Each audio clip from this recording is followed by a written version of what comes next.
Hello friends, నేను మీ Chandu and welcome to my channel.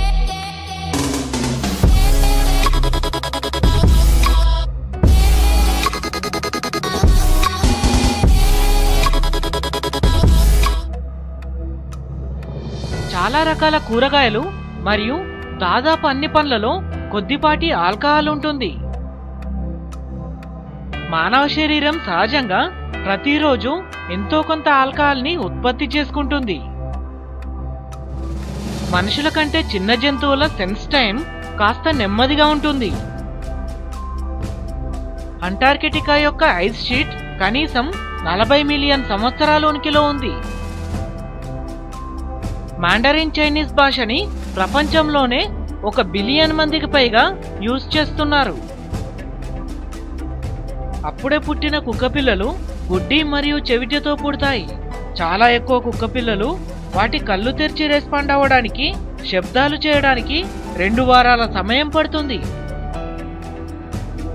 అమెరికాలో ఎక్కువగా ప్రాచుర్యం పొందిన పెంపుడు జంతువుల్లో మొదటి స్థానం పిల్లులదే. 74 మిలియన్ కుక్కలతో పోలిస్తే 88 మిలియన్ పిల్లులున్నాయి. స్విట్జర్లాండ్లో కొంతమంది ప్రజలు ఇప్పటికీ కుక్క మరియు పిల్లుల మాంసం తింటారు. ఇది ఆ దేశంలో చట్టపరమైందట. మధ్యయుగాలలో యూరోపియన్ ప్రభుత్వాలు సబ్బుపై పన్ను విధించాయి. ఇది చాలా కాలం పాటు అమల్లో ఉంది. గ్రేట్ బ్రిటన్ 1835 వరకు సబ్బు పన్నును రద్దు చేయలేదు. 1983లో యుఎస్లో మొట్టమొదటి మొబైల్ ఫోన్స్ ప్రతి ఒక్కటి దాదాపుగా $4000 అమ్ముడుపోయాయి. 18 ఏప్రిల్ 1930లో అంటే 87 సంవత్సరాల క్రితం ఒకరోజు బీబీసీలో న్యూస్ రిపోర్ట్ చేయడానికి ఎలాంటి వార్త దొరకలేదు.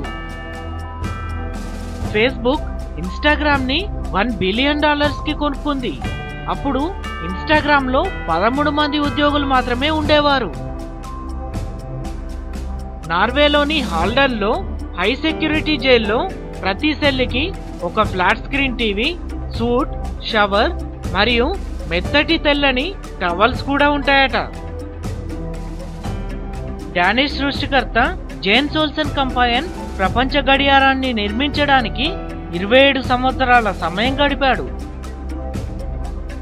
2015లో శిలాజాల కోసం రీసెర్చ్ చేస్తుండగా 4 ఏళ్ల వయసు గల పిల్లవాడు 100 మిలియన్ సంవత్సరాల క్రితం నాటి డైనోసర్ ఎముకలని కనుగొన్నాడు.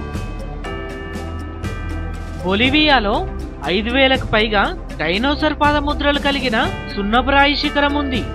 పైగా అవి 68 మిలియన్ సంవత్సరాల క్రితం నాటివి. లిబర్టీ స్టాచ్యూ యొక్క full name Liberty enlightening the world.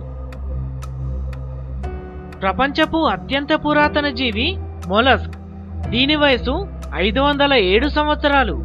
సైంటిస్టుల పొరపాటు వల్ల ఇది చనిపోయింది. గాంధీజీ 5 సార్లు నామినేట్ అయినప్పటికీ ఎప్పుడూ నోబెల్ బహుమతిని గెలుచుకోలేదు. పురుషుల ద్వీపం ఎక్కడుందో తెలుసా? తూర్పు సముద్రంలోని అతి చిన్న ద్వీపం అది. జపాన్కి సుదూరంగా ఒకినోషిమా అనే ప్రాంతంలో ఉంది. ఈ ద్వీపానికి ఏళ్ల నాటి చరిత్ర ఉంది.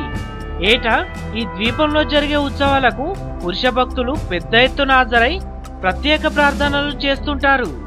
అయితే ఇక్కడికి మహిళలకు మాత్రం ప్రవేశం లేదు. కేవలం 2 గంటల పాటు మాత్రమే జరిగే ఈ ఉత్సవాల్లో పురుషులు కఠినమైన నిబంధనలు పాటించాల్సి ఉంటుంది. ప్రార్థనలకు ముందు పురుషులంతా నగ్నంగా మారి సముద్ర జలంలో పుణ్యస్నానాలు చేయాలి. అప్పుడే ఆలయ ప్రాంగణంలోకి అనుమతిస్తారు. ఈ టాపిక్ ఇక్కడితో ఎండ్ అయింది. మరిన్ని లేటెస్ట్ వీడియోస్ కోసం మా యూట్యూబ్ ఛానల్ని సబ్స్క్రైబ్ చేసుకోండి. నేను మీ Chandu and signing out. Bye. జై హింద్.